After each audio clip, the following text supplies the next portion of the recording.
Hello. हाँ, हरवीर जी बोलो। नमस्कार सर। नमस्ते, नमस्ते। जी सर, कैसे हैं आप? फाइन, बढ़िया एकदम एज यूजुअल। जी सर, अभी सर जो ऑर्डर देखा था बहुत अच्छा लगा देख के, तो सर मैं तो पहले ये चाहूंगा कि आप उसके बारे में थोड़ा सा बता ही दें। देखिए, ये रेयर डिजीजेस होती हैं जो लाखों के अंदर एक दो लोगों को होती हैं। जी जी जी। और वर्ल्ड ओवर ये प्रॉब्लम है। जी सर। और इसमें कोई 8,000 से भी ज्यादा रेयर डिजीजेस होती हैं। और इसमें से सिर्फ जो है ना 5 या 6 ऐसी रेयर डिजीज हैं जिनका अभी इलाज निकला है, बाकी का इलाज भी नहीं है। हम्म। हैं? और इन इन लोगों की, जिन लोगों को होती है, उनकी बहुत छोटी छोटी उम्र में जो है ना डेथ्स हो जाती हैं। ओहो। और क्योंकि उसका इलाज ही नहीं है। जी सर, जी सर। और अभी कुछ इलाज हैं जिसके अंदर लेकिन वो इतने महंगे हैं कि हिंदुस्तान में तो कोई अफोर्ड कर नहीं सकता आसानी से। जी सर। तो फॉरेन की दवाइयां हैं। हाँ, हम्म। और ये कहो कि मतलब करोड़ रुपए का साल का खर्चा है, जी। लाइफ लॉन्ग का। जी सर। तो और ऐसे ही हुआ था, एक किस्सा जो है ना 2013 में। एक सिराजुद्दीन थे जो हाथ की रेडी चलाते थे। जी सर। तो उनके 5 बच्चे थे। हम्म। तो 4 बच्चों को MPS 1 गौचर एक नाम की रेयर डिजीज थी। जी सर। वो उसकी वजह से उनकी ना डेथ हो गई। हम्म। 4 की ऑलरेडी हो गई थी। जब 5वां बच्चा था ना, वो 7-8 साल का था। तो उसके उसके उसके लिए वो जो है ना एम्स में गया। तो एम्स वालों ने उसको उस वक्त 2013 में लिखा 4,80,000 रुपए पर मंथ ओहो। की दवाई लगेगी। तो वो फिर और किसी ने बोल दिया कि प्राइम मिनिस्टर ऑफिस चले जाओ, जी तो सर। आपको जो है ना वहां से पैसे मिल जाएंगे। वो बेचारा प्राइम मिनिस्टर ऑफिस चला गया अपने बच्चे को लेकर। तो हम्म। प्राइम मिनिस्टर ऑफिस वालों ने कहा ये कैसे संभव है, ये तो संभव ही नहीं है। तो ये सिराजुद्दीन और वो मोहम्मद अहमद था बच्चे का नाम। जी तो सर। ये सिराजुद्दीन रो रहा था वहां पे प्राइम मिनिस्टर ऑफिस के बाहर। हम्म। तो एक पत्रकार था, उसने देखा। तो उसने उससे पूछा कि भाई क्या प्रॉब्लम है। फिर उसने सारी अपनी बात बताई कि 4 बच्चे ऑलरेडी मर गए हैं, ये 5वां है। जी इसको सर। दवाई नहीं मिलेगी तो ये भी मर जाएगा। तो हम्म। उसने फिर मुझे नंबर दे दिया, जी सर। मेरा नंबर दे दिया उसको, जी सर। Phone number. तो हम्म। जब मेरे पास आया तो एक बार मेरी भी आंखें चौड़ी हो गई कि ये तो संभव ही नहीं है। यहाँ तो लोग 10 रुपए की दवाई के लिए भी इधर हाँ। उधर भागते हैं। जी सर। और कितने लोग बिना इलाज के मर जाते हैं। तो हम्म। ये तो 4,80,000 पर मंथ बहुत बड़ा कौन देगा अमाउंट है सर। इसको। जी सर। तो लेकिन बट फिर क्या हुआ कि वो हमने दिल्ली गवर्नमेंट में अप्लाई किया था हम्म।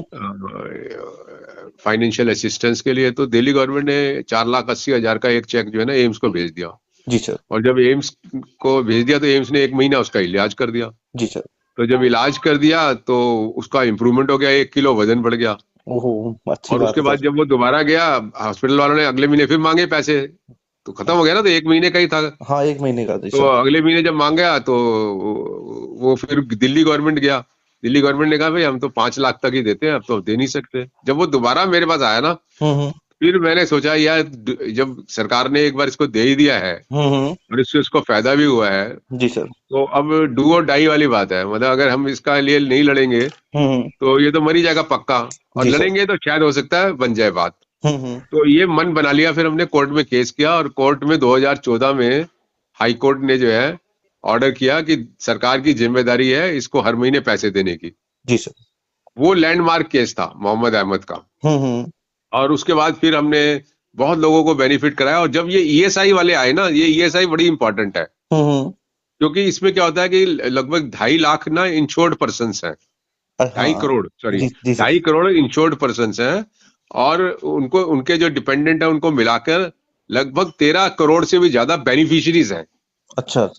और इसके अंदर क्या होता है कि जो एम्प्लॉय ईएसआई का जो फंड होता है ना, वो एम्प्लॉयर कंट्रीब्यूट करता है और एम्प्लॉय कंट्रीब्यूट करता है। जी और सर। सरकार कोई नहीं पैसा देती, ये एम्प्लॉय एम्प्लॉयर का है। जी जी जी। तो जब हमारे पास 2014 में एक केस आया बच्चे का ईएसआई से, हम्म। और वो भी रेयर डिजीज का था। हम्म। और उसके अंदर जो है उस वक्त उन्होंने एक पॉलिसी बनाई थी कि 10 लाख से ज्यादा खर्च नहीं करेंगे साल में। हम्म। और कोई बीमारी अगर रजिस्ट्रेशन से पहले की है तो उसका भी इलाज नहीं करेंगे। ओहो। तो वो फिर हमने चैलेंज किया कोर्ट के अंदर 2014 के अंदर जी ईएसआई। जी जी। हमने कहा भाई ये तो हमारा ही पैसा है, अब हम बीमार हो गए तो हमारा इलाज भी तो तुम करो। जी सर, है? बिल्कुल। तो फिर हाई कोर्ट ने पहली डेट पे ही ना ईएसआई को डायरेक्शन दे दी कि इलाज करो।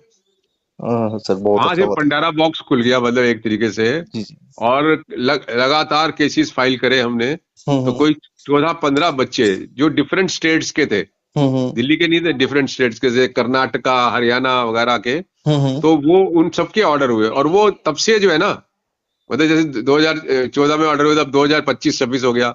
जी। तो 10 साल, 8-10 साल के बीच में हम्म। बहुत सारे लोगों को जो है ना ये बेनिफिट मिला। तो इन बच्चे, ये जो केस अभी हमने कंटेम्प्ट डाला, जी सर। वो ये डाला कि ये ईएसआई इलाज कर रहा था। हम्म। वो तो वो एक थेरेपी होती है, एक्जीम थेरेपी करके ना। तो वो थेरेपी होती है। तो ये इनको मिल रहा था, और अभी अचानक उन्होंने जो है ये बंद कर दिया, मतलब। तो फिर हमको कंटेम्प्ट फाइल करना, जब कंटेम्प्ट हमने फाइल करी तो फिर डीएसआई फिर आ गया, क्योंकि तो ऑर्डर थे कोर्ट के। जी सर। तो कोर्ट, उन्होंने कहा सर हमारे से लैप्सेस हो गए, हम हम्म। इनको जल्दी, तो कोर्ट ने ऑर्डर करा कि नहीं, इनको तुरंत इलाज कराओ, क्योंकि ये दवाई अगर नहीं मिलती है ना, तो हम्म। आप देखोगे कि एक बच्चा तो तड़प ही रहा है, फिट्स जैसे पड़ रहे हैं, दूसरा बच्चा था उसके नाक में से खून आने लग गया था। जी सर। जी तो सर। ये दवाई लाइफ लॉन्ग, मतलब। तो ईएसआईसी जो है ना, मतलब जो भी लोग ईएसआईसी में हैं, हम्म। उनको ये समझना चाहिए कि अगर वो बीमार होते हैं ना, तो उसका खर्चा जो है वो ईएसआईसी बियर करेगा एज ए लॉ, राइट।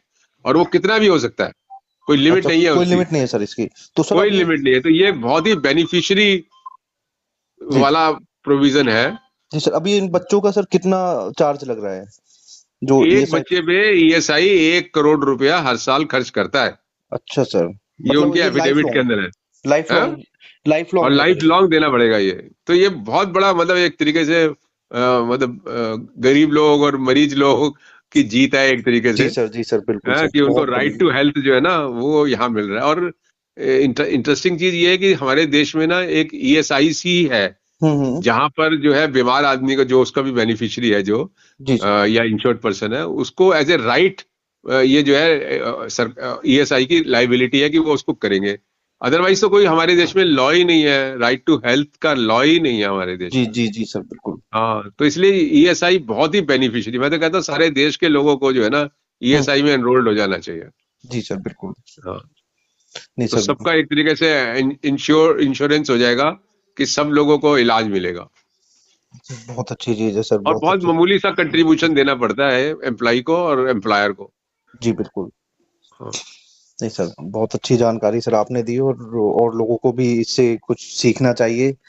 और और ये लोग अगर ईएसआई नहीं देता तो वो हाई कोर्ट को अप्रोच कर सकते हैं, सारे लोग जो भी है ना। जी हाँ। सर। जी सर, बिल्कुल। हाँ। सर आप बहुत अच्छा काम कर रहे हैं सर, इतने लोगों के का हक दिलवा रहे हैं।